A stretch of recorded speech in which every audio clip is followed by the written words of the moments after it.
Is Shohei Ohtani a criminal? Shohei and his agent are being sued after a real estate investor and real estate broker claimed they were removed from a $240 million development deal because of Ohtani and his agent, Nez. And this is not the first time Ohtani's been in hot water. Everybody knows last year with his interpreter, Ippei Mizuhara, everyone knows he stole $16 million from Shohei. Degenerate gambler, bet millions of dollars of Shohei's money illegally with an illegal gambling broker. The guy gets sentenced to 57 months in federal prison. You know, the rumors around the world are like, okay, this was the fall guy for Ohtani. Is that true? I doubt it. I mean, there was a whole FBI investigation that kind of cleared Ohtani's name. Ohtani's cleared. His interpreter goes to prison for it. However, that doesn't satisfy a lot of the hearsay on the internet. Now we got another massive controversy on Shohei's hands, which is weird because Shohei seems like the least controversial person ever. Basically, this development deal that Ohtani was involved with, it consisted of 14 single-family homes built on 7,000 square feet with, quote, unparalleled views of the Hawaiian coastline. The average home in this development project is $17.3 million. Ohtani himself paid $17 million for a home. A lot of money getting involved in this, but two people in this deal are not happy because they were in the project for, according to them, for a decade, creating these massive mansions, this development deal. And then Ohtani and his agent walk in and, quote, sabotage them and engineered their, quote, wrongful and pretextual termination. Apparently Ohtani and his agent didn't like these guys, got him kicked off the deal after these guys had been there for 10 years, working their ass off. And Ohtani and his agent were like, no, you guys aren't good enough, you're out. That's what's being alleged here. Investor Kevin Hayes and broker Tomoyoko Matsumoto both claim that Dodgers superstar and agent launched an unlawful scheme. So it's not just that they didn't get along and then they were like, this guy's getting in the way of my money. It was an unlawful scheme. They schemed to get these two guys off the project so that they could get more money out of the deal. That's being alleged. Now, this is all in the Manu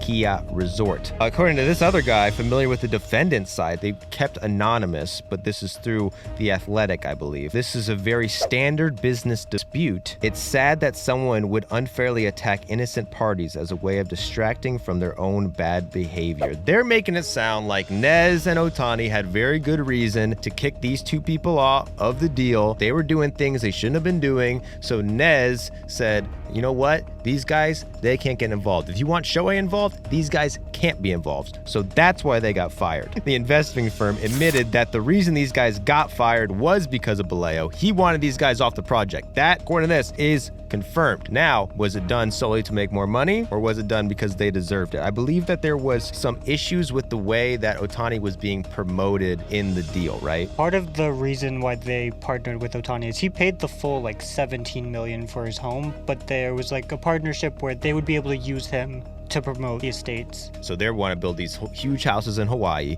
but they know that if Ohtani's involved, that's going to make that project more attractive for potential buyers. I mean, you could be neighbors with Shohei Ohtani. It adds legitimacy to the project and makes it, you know, that luxury status. You want to rub shoulders with the big dogs. So you get Ohtani involved. He and his agent agreed to do some promotional videos. It gets out publicly that he's moving there. Now the real estate becomes more valuable because Ohtani's involved. So I believe that they had a deal with Ohtani, but I think there was an issue with how much they were promoting Ohtani living there, how much certain photos and marketing tools they were putting out, which Ohtani and his agent didn't like. And that's why they wanted these guys off the project, because they were pushing Ohtani's image and blowing it up too much when they didn't really want it to be out there that much. And that was the dispute or whatever that got these guys off the project, coming from Ohtani's side. Now, the other guys, they just claimed that they got him off the project because Ohtani and his agent are pieces of shit. They wanted more money. They didn't understand the deal.